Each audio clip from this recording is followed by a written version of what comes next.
tengas que elegir entre el olvido y la... Presenta Sensus. Descubrí la nueva línea de jabones líquidos Sensus y sentí la diferencia. Bien, retomamos entonces con este debate. En el bloque anterior habló Camino, habló Eleonora, Vero.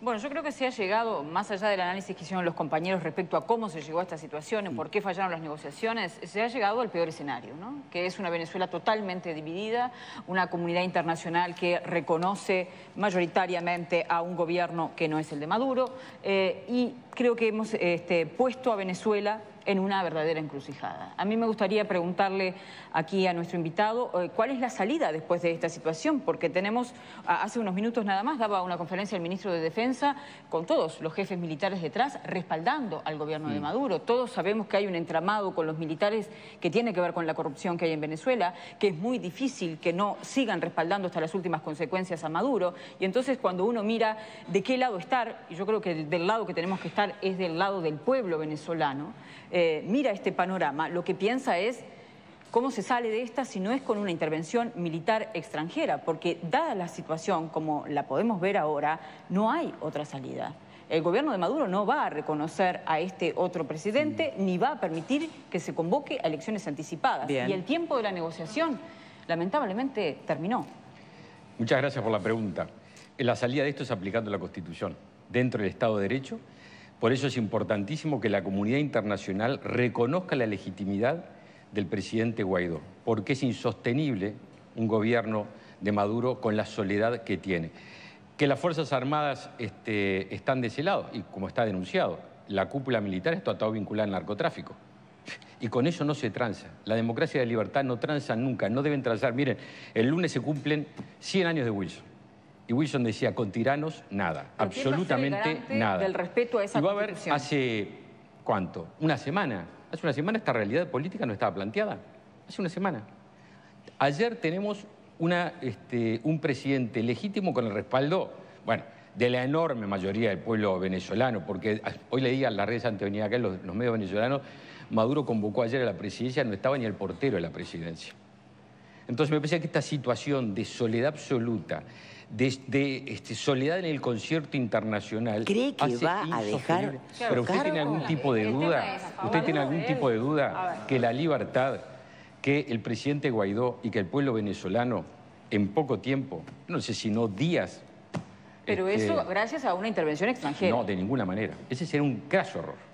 Absoluto graso. Pero ¿cómo se va a garantizar el respeto a la Constitución cuando Maduro no va a dar un paso al costado? Entre otras cosas porque parte de su gobierno puede ir preso después. Tampoco suponíamos hace una semana que el presidente Guaidó iba a ser el presidente hoy. No lo suponíamos. ¿Por qué? Porque hay una condición de opinión pública que es mayoritaria en Venezuela, que está empujando a que se reconozca el gobierno legítimo Maduro. Como bien dijo recién Eleonora, en verdad no hay dos gobiernos. Cuando hay uno ilegítimo y uno legítimo, hay un solo gobierno. El otro es un usurpador. Bueno, el tema es que ojalá hubiera consenso en cuanto a cuál es el usurpador. Es difícil que el que ha robado y matado quiera irse fácilmente. Se va a ir por la gran presión internacional que hay. Y se va a ir porque las Fuerzas Armadas no son el puñado de generales vinculados al narcotráfico. Y porque de un momento, por algo, el presidente Guaidó hizo algo yo creo que es políticamente muy inteligente, anteanoche, que fue amnistiar antes de asumir la presidencia a las Fuerzas Armadas. Le dijo, miren, esto se termina. Ustedes tienen dos posibilidades, o están del lado de la ley y del lado de la Constitución, o están del lado de los criminales. Y eso es lo que va a suceder, no sé si en pocas horas, quizás en pocos días, de repente horas. Vuelvo a reiterar, España, gobierno socialista, dio el apoyo esta mañana, ayer no lo había dado. Sí. Diego. Maduro es un tirano, un totalitario, un dictador, y que ha puesto a su gente que sufra toda esta situación. Maduro es el principal responsable de lo que hoy le pasa a Venezuela. Duele Venezuela esta situación porque Maduro la gestó.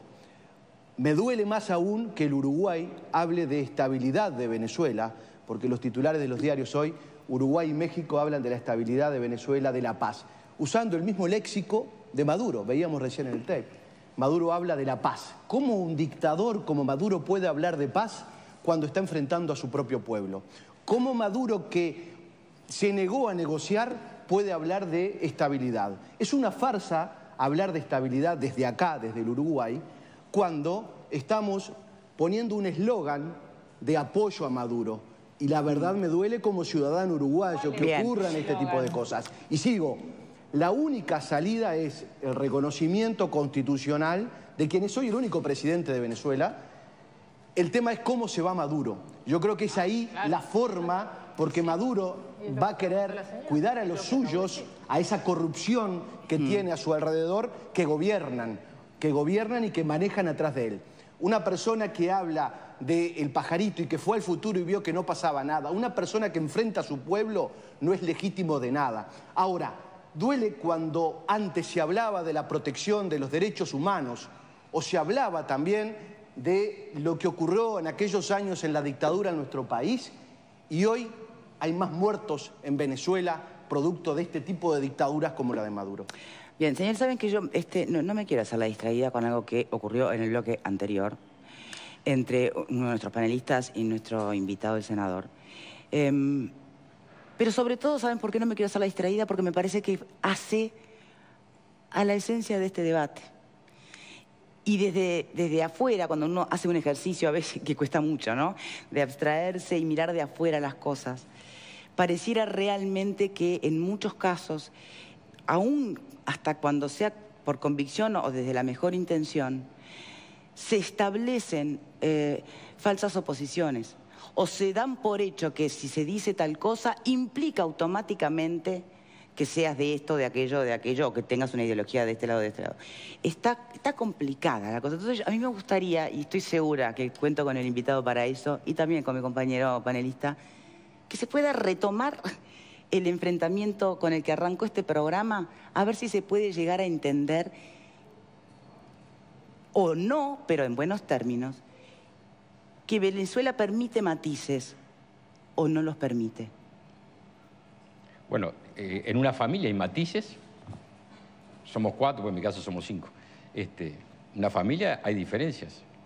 Lo que no se puede presumir es que el razonamiento del otro está teñido de una dosis de campaña electoral. Eso yo no lo permito, porque defender los derechos humanos se defiende cuando hay elecciones y cuando no hay elecciones. Cuando yo defendí los derechos humanos, como defendí siendo un gurí, no tanto, 16 años, en Uruguay cuando se violaban, no había elecciones. Pero yo no voy a permitir que se presuma que la defensa de los derechos humanos, de la integridad de las personas, de la libertad en su más amplia expresión, se quiera teñir ese razonamiento de una campaña electoral. Pero Javier, ¿sabes que eso no fue? Sí, Alejandro. Bueno, si Javier, no, te lo digo honestamente. Bueno, tú dijiste que entendías lo que yo decía en virtud de que estamos en campaña. Y está la grabación.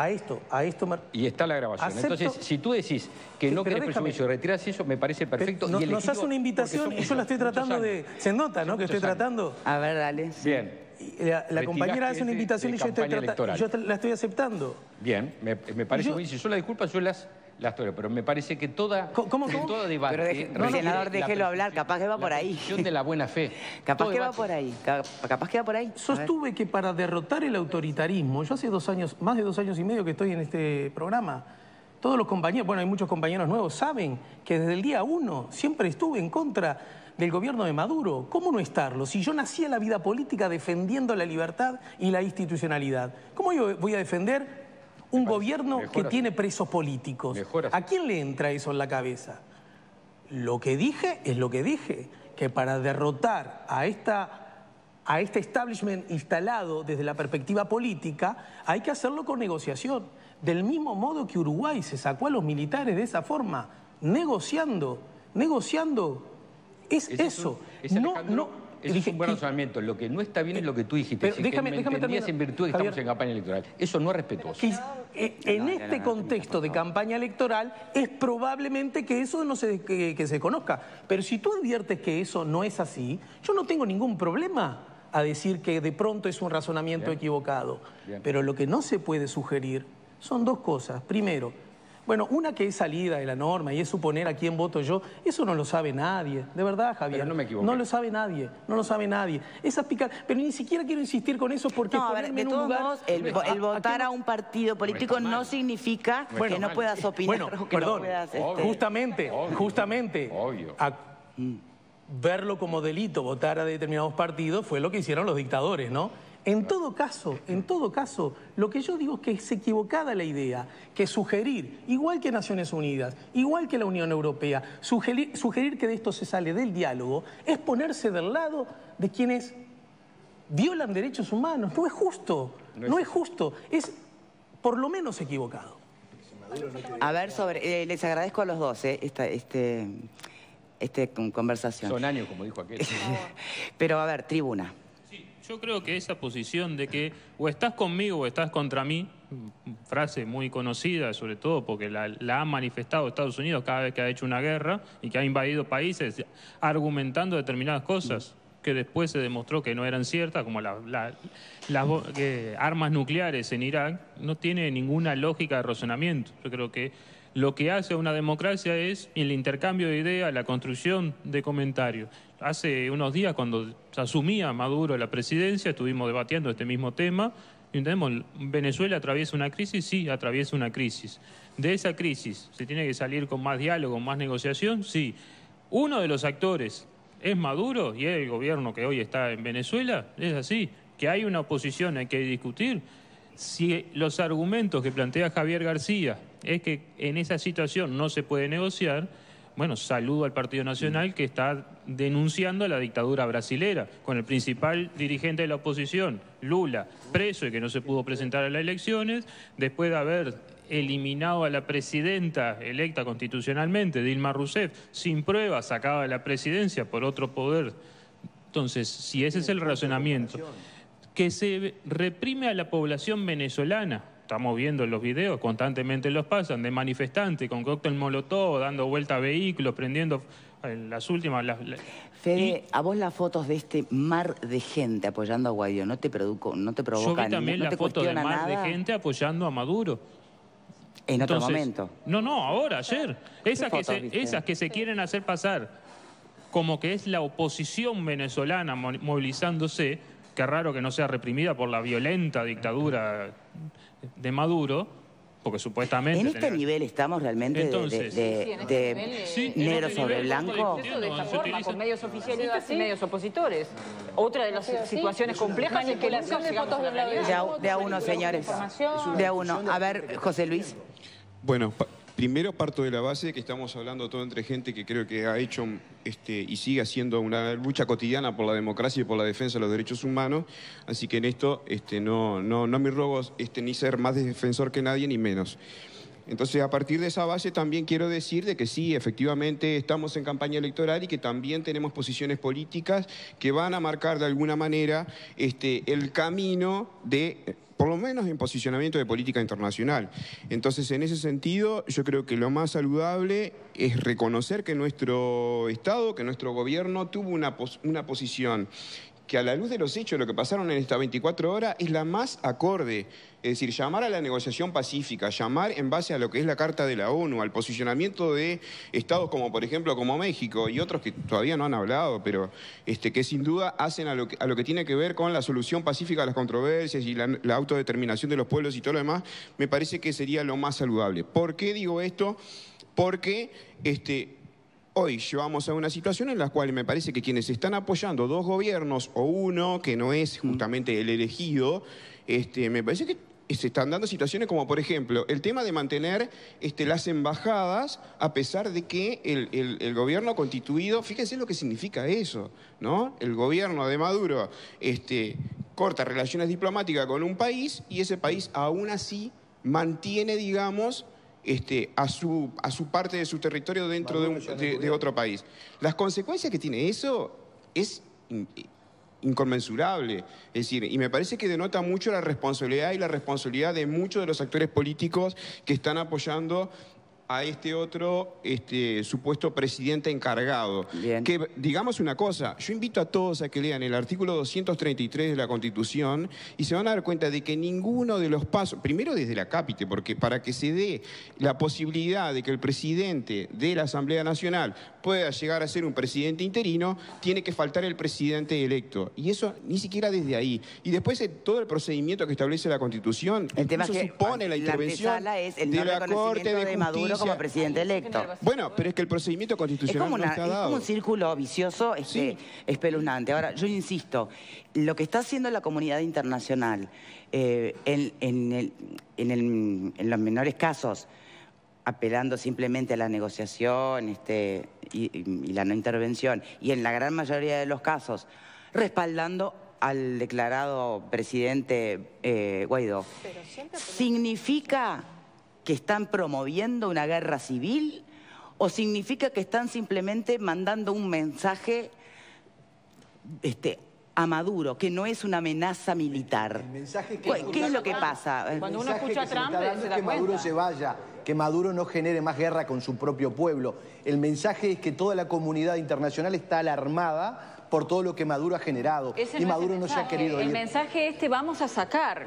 Cuando uno lee lo que dice Trump, por ejemplo, es muy pero claro. Trump es Trump, no es el resto de la comunidad internacional. Hoy Trump representa a la comunidad internacional. Entonces Rusia representaría a los países que lo acompañan Rusia está representando a Venezuela. También ese es otro escenario que también tenemos que ver con cuidado, ¿no? Rusia le está ¿Esto es coletazo de la Guerra Fría, entonces? Rusia le está diciendo a Estados Unidos que no se meta militarmente con Venezuela. Como decía Luis Alberto Herrera, allá los rubios del norte. Preocupémonos de nuestra realidad. Porque, a ver, abrimos las puertas ahora del canal, cuando salgamos, y nos vamos a topar enfrente con un venezolano, en la otra esquina con otro venezolano. ¿Y por qué se van? ¿Porque es todo color de rosas? ¿Porque hay hambre? ¿Porque no hay libertad? ¿Porque no hay democracia? Porque, a ver, mucha gente que acá defiende a Maduro no se va a Venezuela, ¿eh? Habla desde acá, pero mira que yo lo invitamos a ir a Venezuela y dice, no, allá no, que no hay ni para comprar papel higiénico. Que hay mete en precio si opino diferente. Porque notoriamente no hay libertad y no hay democracia. El fenómeno de España, el dato de España de hoy y de mañana es muy importante. Porque va lo que estaban charlando recién, que es el tema de la negociación. ¿Quién dirigió la última negociación que se propició entre gobierno y oposición el año pasado, cuando no había asumido Guaidó, que fue ayer? España. ¿Quién fue el principal negociador? Rodríguez Zapatero, expresidente de gobierno. ¿De qué partido? Socialista. ¿Qué pasó esta mañana? El presidente Pedro Sánchez, socialista, compañero de Zapatero, llamó a Guaidó y le dijo, estoy contigo, tú eres el presidente. ¿No llama la atención que quien negoció diga... Ese dato que es concreto, ese dato, ¿qué explicación tendría, por ejemplo, para quien sostiene que, bueno, acá solo apoyan a Maduro los imperialistas? Es que hay un tema acá, me parece... ¿Cómo se explicaría ese dato? Que Pedro Sánchez haya hecho eso, no sé si fue en estos términos o cómo fue, también es un punto de partida a una salida negociada. La Unión Europea pretende una salida negociada, las Naciones Unidas pretenden una salida negociada. O sea, a mí me parece que no son mensajes contradictorios decir, bueno, reconozco que acá hay un gobierno interino, lo que sea, más allá de lo que podamos pensar de la legitimidad de ese gobierno, lo que sea, se reconoce el gobierno, pero se reconoce el gobierno para iniciar nuevamente negociaciones para una salida normada. Me encantó que el senador haya traído a colación a Luis Alberto Herrera, porque Luis Alberto Herrera en los años 40 y 50, junto con Eduardo Víctor Aedo, fueron los primeros que se opusieron a una intervención militar de los Estados Unidos cuando estaba el gobierno de Perón en Argentina. Obvio. Y fueron los que defendieron muchísimo eso no intervencionista en el Uruguay. Herrera, al que la izquierda uruguaya le decía nazi, al que la izquierda uruguaya cuando Herrera se proclamaba, también el Partido Nacional apoyó, cuando Herrera proclamaba la independencia frente a las potencias, la izquierda le decía es nazi. Bueno, pero yo estoy hablando de lo que dijo Herrera, no de lo que la izquierda le dijo a Herrera, ¿no? Estoy recordando lo que dijo Herrera, ¿no? El Partido Nacional también apoyó la no intervención en el gobierno de Noriega, en el gobierno de Gaddafi, porque realmente seguía ese mandato de Luis Alberto Herrera. ¿Podemos decir que hoy es así? ¿Que hoy se sigue por ese camino? ¿Qué intervención, Leonardo? Me parece que vos tenés una confusión atómica. Bueno, no, ¿Qué intervención le estamos planteando cuando decimos lo que debe existir es que el gobierno de Uruguay deje de ser cómplice de un gobierno corrupto y criminal y defienda lo que todas las democracias modernas que quieren a la libertad, Argentina, Brasil, España, Francia, Alemania, Perú, Colombia, acá para hablar del barrio, más alguno que agregué. ¿Por qué? Porque dicen el derecho, el Estado de Derecho, la Constitución, el respeto a que tú, Eleonora, si opinabas en contra, lo que está haciendo ahora acá, Si tú en Venezuela opinas en contra de Maduro, vas preso. En el mejor de los casos vas preso. Sí. Eso está muy mal. Pero claro, está clarísimo. Entonces, que está muy mal. Si lo dije en el bloque anterior para que no me pongan en una bolsa que no corresponde. Defender eso es pretender intervención. Estamos todos locos, una tontería atómica. No se puede sostener. No, le estoy preguntando. Yo no presupongo, yo pregunto. Que se puede proponer porque me parece que presuponer está mal. Hay que defender la Constitución. Es lo único que hay que hacer. ¿Qué podemos hacer nosotros en Uruguay? Me permite resumir, porque volvemos a estas caminos cortos y reduccionistas. Decir que respaldar a Guaidó como nuevo presidente de Venezuela, legitimado por el propio artículo de la Constitución, ¿significa estar a favor de una intervención militar? Eso es sostenible. No, pero es lo que estás preguntando. No, yo pregunté otra cosa. Pregunté, o sea, estoy tratando de repetir la pregunta que hizo Verónica, que fue respondida, pero a medias. ¿Quién garantiza que la salida sea pacífica y quién garantiza que Maduro vaya a reconocer a la Asamblea del pueblo venezolano? Haciendo lo que hace la comunidad internacional, diciéndole a Venezuela y diciéndole a Maduro, usted no es presidente, usted es usurpador. El presidente es Guaidó. En políticas... Pero entonces, en esa lógica, la única salida, senador... ¿Cuál es el respaldo material que se le va a dar a este presidente? Bueno, nosotros mucho respaldo material no podemos dar más. ¿Pero cuál es el respaldo? Porque no alcanza con la proclamación internacional, porque a Maduro eso ya sabemos que no le sirve ni le importa. Vaya que alcanzará que cuando nosotros en Uruguay estuvimos en esa situación, la presión internacional fue fundamental para que se abrieran. Bien, incluso fue fundamental, acordémonos... Senador, estamos hablando de Maduro, un señor que ve cosas en el futuro y vuelve. Victoria, no sé. Una lógica de corrupción que lo acompaña y de violación a los derechos humanos. Gorilas sentados en las bayonetas, en la historia de América Latina desgraciadamente tuvimos varios. Que hablan con pajaritos, no sé si mucho, pero gorilas sentados en la bayoneta, ¿y saben cómo terminaron los gorilas sentados en la bayoneta? Teniendo que irse y dejando a un presidente democrático, porque la presión internacional y el pueblo, no hay gorila que se pueda enfrentar a la libertad y la democracia. Senador, muchísimas gracias por habernos acompañado. Nosotros hacemos una pausa y a la vuelta seguimos aquí, nosotros con el panel. Por supuesto que hay que seguir de cerca cómo evoluciona este tema. Muchas gracias, senadores. Pausa y venimos.